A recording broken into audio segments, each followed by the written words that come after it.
Chính phủ Mỹ đã chi ra 214 triệu đô la Mỹ cho một chiếc trực thăng.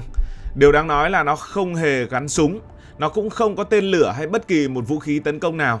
Vậy tại sao một phương tiện di chuyển bình thường lại có giá đắt đỏ như vậy? Câu trả lời rất đơn giản, nó có nhiệm vụ bảo vệ người đàn ông quyền lực nhất của nước Mỹ. Chiếc trực thăng này có mật danh là Marine One. Nhiều người nghĩ Marine One là tên của một loại trực thăng, sự thật không phải là như vậy. Marine One chỉ là một mật danh liên lạc vô tuyến. Bất kỳ chiếc trực thăng nào của lực lượng thủy quân lục chiến Mỹ chở tổng thống đều được gọi là Marine One. Nếu tổng thống đi trực thăng của lục quân, nó sẽ được gọi là Army One. Tuy nhiên, nhiệm vụ này từ lâu đã được giao cho một phi đội riêng. Phi đội này sử dụng những chiếc trực thăng sơn màu xanh lá cây bóng loáng và phần trên màu trắng. Hiện nay, Mỹ đang dùng dòng máy bay mới nhất có tên là VS-92A. Dự án này tiêu tốn gần 5 tỷ đô la Mỹ để mua 23 chiếc trực thăng. Mức giá chia đều ra chính con số 214 triệu đô la Mỹ mà chúng ta vừa nhắc đến ở trên. Hãy nói đến khả năng bảo vệ của chiếc máy bay này.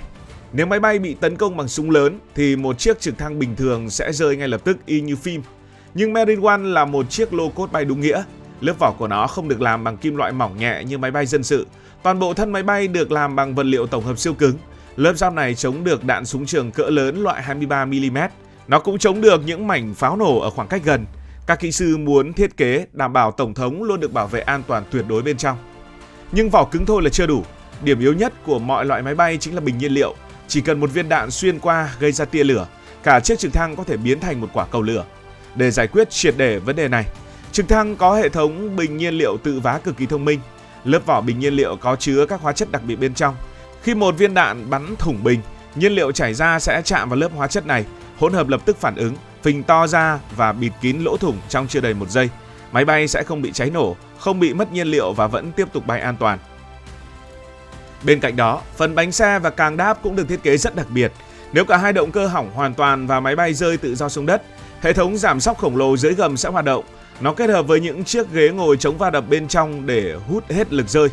Nhờ đó, 100% người ngồi bên trong sẽ được giảm thiểu tối đa nguy cơ chấn thương cột sống. Chiếc máy bay này rất nặng, nó nặng tới 12 tấn vì mang quá nhiều lớp giáp bảo vệ và trang thiết bị. Vì vậy nó cần những động cơ cực kỳ mạnh mẽ để có thể cất cánh. Trực thăng VH-92A được lắp 2 động cơ khổng lồ, mỗi động cơ tạo ra sức mạnh lên tới 2.500 mã lực. Hãy so sánh sức mạnh này với một chiếc siêu xe thể thao đắt tiền. Siêu xe chạy ngoài đường thường chỉ mạnh khoảng 700 đến 800 mã lực, nghĩa là 2 động cơ của chiếc trực thăng này mạnh bằng 6 chiếc siêu xe cộng lại. Nhờ khối động cơ khủng này, cỗ máy nặng 12 tấn có thể bay với tốc độ hơn 300 km/h. Nó có thể bay liên tục 1.000 km mà không cần phải hạ cánh để đổ thêm nhiên liệu. Sức mạnh dư thừa này là một yêu cầu bắt buộc. Nếu một động cơ bị hỏng giữa chừng, động cơ còn lại vẫn đủ sức gánh toàn bộ 12 tấn của máy bay. Nó sẽ đưa tổng thống về khu vực an toàn một cách nhẹ nhàng nhất. Trực thăng bình thường bay rất là ồn ào và rung lắc dữ dội, nhưng tổng thống Mỹ cần một không gian thật yên tĩnh để làm việc và nghỉ ngơi. Các kỹ sư đã tạo ra một công nghệ chống rung cực kỳ xuất sắc. Toàn bộ khoang hành khách được treo lơ lửng. Nó tách biệt hoàn toàn với khung sườn của máy bay bằng các ống giảm xóc thủy lực.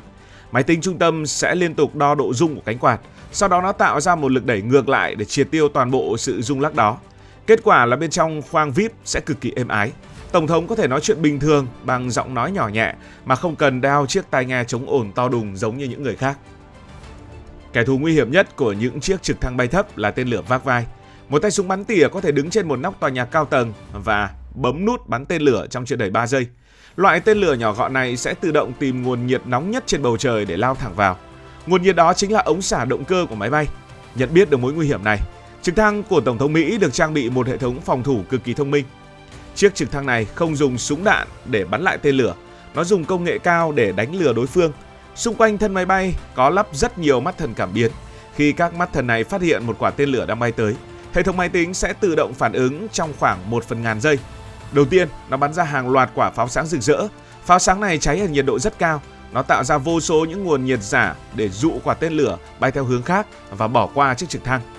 Đồng thời, máy bay tung ra một đám mây khổng lồ chứa hàng triệu mảnh kim loại nhỏ li ti. Nếu kẻ địch dùng loại tên lửa tìm mục tiêu bằng sóng radar, đám mây kim loại này sẽ đánh bật mọi sóng radar. Màn hình điều khiển của kẻ địch sẽ bị nhiễu sóng hoàn toàn. Quả tên lửa sẽ bị mù, mất phương hướng và tự nổ tung giữa không trung. Nhưng thứ lợi hại nhất của trực thăng chở Tổng thống Mỹ là một thiết bị có hình dáng tròn vo giống như quả cầu disco ở trong quán bar. Nó thực chất là một hệ thống phát tia laser.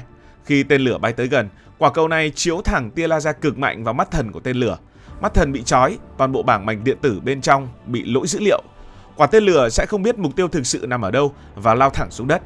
Mọi thao tác diễn ra nhanh đến mức người ngồi bên trong máy bay chỉ kịp nhìn thấy một chớp sáng nhỏ ngoài cửa sổ. Về môi trường làm việc, chiếc trực thăng này chính là một phòng làm việc di động của Nhà Trắng trên không. Nó có hệ thống liên lạc vệ tinh siêu bảo mật của quân đội. Cho dù máy bay đang bay qua rừng sâu hay giữa đại dương, Tổng thống vẫn có thể họp video trực tiếp với các tướng lĩnh ở Lầu Năm Góc.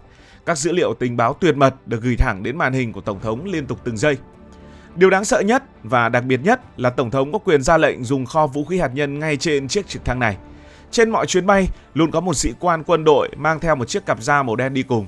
Chiếc cặp này chứa toàn bộ mật mã để kích hoạt tên lửa hạt nhân. Ngay cả khi đang bay trên trời cao, Tổng thống vẫn có thể bấm nút và điều khiển quân đội trên toàn thế giới để tấn công mục tiêu. Khi có một quả bom hạt nhân phát nổ, nó cũng sẽ tạo ra một luồng sóng điện từ cực kỳ mạnh. Luồng sóng vô hình này sẽ nướng chín và phá hủy toàn bộ thiết bị điện tử, điện thoại và máy tính trong bán kính hàng trăm km. Một chiếc trực thăng bình thường bay gần đó sẽ bị cháy sạch vi mạch, tắt máy và rơi ngay lập tức. Nhưng chiếc trực thăng Marine One thì hoàn toàn miễn nhiễm.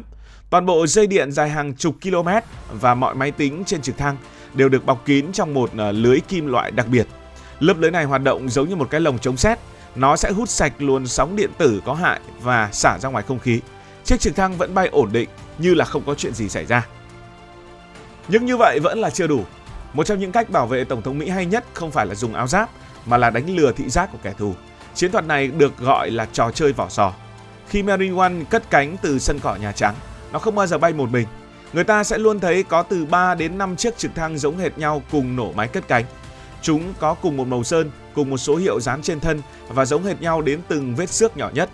Tổng thống bước lên một trong những chiếc máy bay này.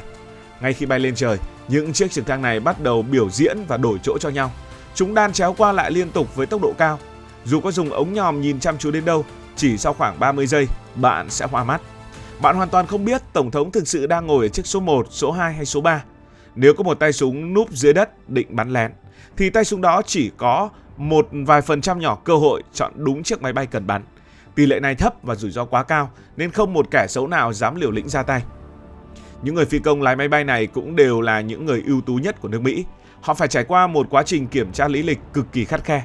Cơ quan an ninh Mỹ sẽ điều tra kỹ lưỡng về gia đình, bạn bè, lịch sử nợ nần và mọi thói quen nhỏ nhất của người phi công.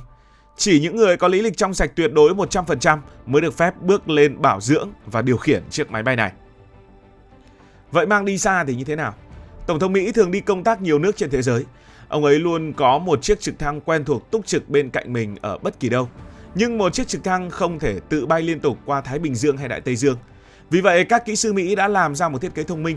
Toàn bộ cánh quạt chính trên nóc và phần cánh đuôi phía sau của chiếc Marine One đều có các khớp nối để gập gọn lại. Sau khi gập thật gọn gàng, người ta sẽ đẩy chiếc trực thăng này vào sâu trong bụng một chiếc máy bay vận tải quân sự khổng lồ có tên là C-17. Chiếc máy bay C-17 này sẽ bay đến nước mà Tổng thống sắp tới thăm từ trước đó vài ngày. Khi chuyên cơ chở Tổng thống chuẩn bị hạ cánh, đội thợ máy chỉ cần mất đúng vài chục phút để kéo chiếc trực thăng từ bụng C-17 ra ngoài. Họ bung cánh quạt rộng, kiểm tra động cơ và nổ máy sẵn sàng đón lãnh đạo. Mọi khâu đều diễn ra cực kỳ trơn tru và an toàn. Như vậy, chiếc trực thăng chở Tổng thống thực sự là một kỳ quan rực rỡ của nền công nghệ hàng không. Nó kết hợp hoàn hảo giữa sức mạnh cơ bắp, sự bền bỉ của lớp giáp và những bộ não điện tử siêu thông minh. Dù có giá lên đến 214 triệu đô la Mỹ cho một chiếc, thì nó vẫn hoàn toàn xứng đáng với từng đồng tiền mà chính phủ Mỹ bỏ ra. Nhiệm vụ của nó không chỉ đơn giản là chở một con người từ điểm này đến điểm khác. Nhiệm vụ của nó là giữ sự an toàn tuyệt đối cho người điều hành một siêu cường. Thông qua việc đánh lừa tên lửa bằng ánh sáng chói lóa, chống chọi với sức mạnh tàn phá của vũ khí hạt nhân và tung hỏa mù bằng những đội hình bay biến ảo, cỗ máy này chứng minh sức mạnh bảo vệ không thể xuyên thủng. Nó là một lá chắn vững chắc, một pháo đài bay an toàn nhất dành cho Tổng thống Mỹ trên mọi bầu trời. Cảm ơn vì đã quan tâm theo dõi câu chuyện này.